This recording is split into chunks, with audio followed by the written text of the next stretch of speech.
The story opens in bright California sunshine, far from the gray skies of royal Britain. Prince Harry and Meghan Markle once promised the world a new idea of freedom: wide smiles, open hands, and honest hearts. They said they craved privacy, yet every step they took shimmered beneath studio lights. The cameras never seemed to shut off, and each polished frame whispered the same carefully rehearsed line: "Trust us." For a while, much of the world did. But trust is fragile glass. It cracks fast when pride squeezes too hard. In recent weeks, that glass has shattered. Tyler Perry, the filmmaker who opened his mansion to the couple, flew them across borders, and sheltered their young family, now finds himself buried in a lawsuit worth more than $250 million.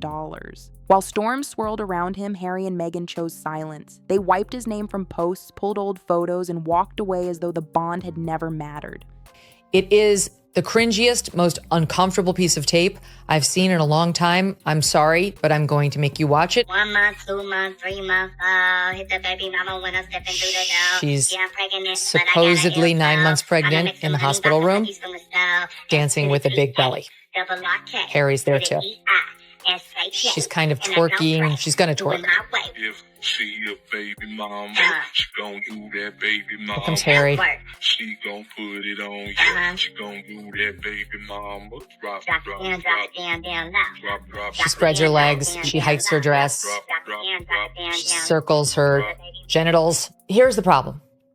We don't like you, Meghan Markle. Say the moon bump conspiracies, fake kids, rental kids, all these sorts of things. I think some in the mainstream media do want to stay away from that, which I totally understand. I am not somebody who actually subscribes to the notion that Meghan used a surrogate. And the reason is, especially in the UK, that would have been exceptionally difficult to pull off. Now, was she vain enough to think sometimes that her belly didn't look the way she wanted it to and padded her belly? I could 100% believe that. And I understand why people question things. I understand it. So I don't think it's unfair to say, hey, people question. Insiders say that single digital vanishing act may have triggered the most powerful clause in a shared non-disclosure agreement. The rumor: if either party publicly cuts ties, the other is free to talk. Suddenly, Perry is no longer bound to protect private chats, late-night planning calls, or folders of voice notes that tracked every turning point of the Sussex escape saga. The key to the couple's kingdom might now sit in another man's pocket. What might be on those recordings? Whispers point to strategy meetings dressed up as heartfelt confessionals. Long before Netflix rolled its cameras, Harry and Meghan allegedly mapped out which tears would fall on which lines, when the violin soundtrack should swell, and how a carefully timed pause could melt global hearts. They spoke the language of pain, but they shaped that pain like sculptors, smoothing every rough edge until it looked ready for prime time. Hollywood notices shifts faster than any seismograph. Brand managers once eager to book Meghan for lifestyle campaigns are stepping back. Producers eyeing a follow-up documentary have cooled. Boardrooms buzz with the same nervous question: what if Perry talks? No studio wants to bankroll a star whose halo might dissolve on a viral leak. Money hates risk, and Harry and Meghan suddenly look risky. Good evening from London. Welcome to Piers Morgan Uncensored. Today, Harry and Meghan torched what little was left of their relationship with the royal family and what little was left, frankly, of their own reputations. Okay, someone hold my pearls. Meghan Markle is twerking on the internet yet again, but this time she's pregnant. I haven't seen something this cringe since Cardi B offered to perform WAP for President Biden. Not a political statement, just not the appropriate venue for watermelon, apples, or pineapple. That's not what WAP stands for, but I bet Meghan Markle knows what it does. Listen, I'm all for celebrating pregnancy. Glow goddess, do your thing. But there's a difference between miracle of life and look at me shake it while I grow a royal cousin in my womb. This doesn't look like empowerment. It looks like desperation with a Wi-Fi connection. Part of me felt like this was Meghan Markle's reaction to Brooke Shields saying she was boring, but this video is evidence of so much more. You want to know why she was never meant for royal life? Because royal life is built on restraint, mystery, and dignity. Meanwhile, former supporters feel duped. Social media feeds once filled with hashtags of solidarity now pulse with second thoughts. We defended them when it mattered, one fan account admitted, but were we just actors in their script? That single doubt, echoed thousands of times, weighs more than the slickest PR video. Credibility once lost is nearly impossible to buy back.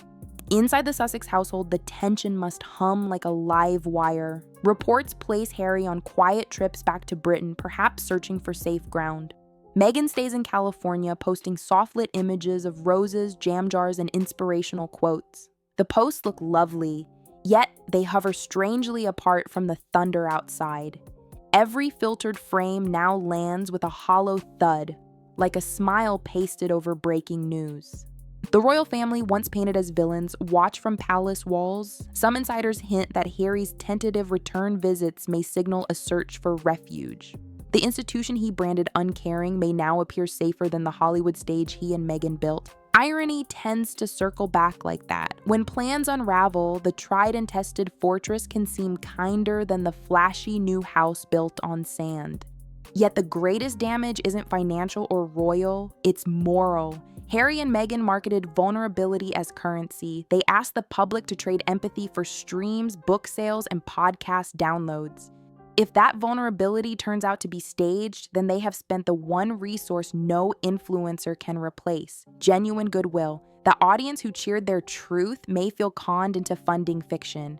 Perry, for his part, remains outwardly calm, but quiet doesn't equal harmless. Friends describe him as a meticulous archivist, every email labeled, every call logged.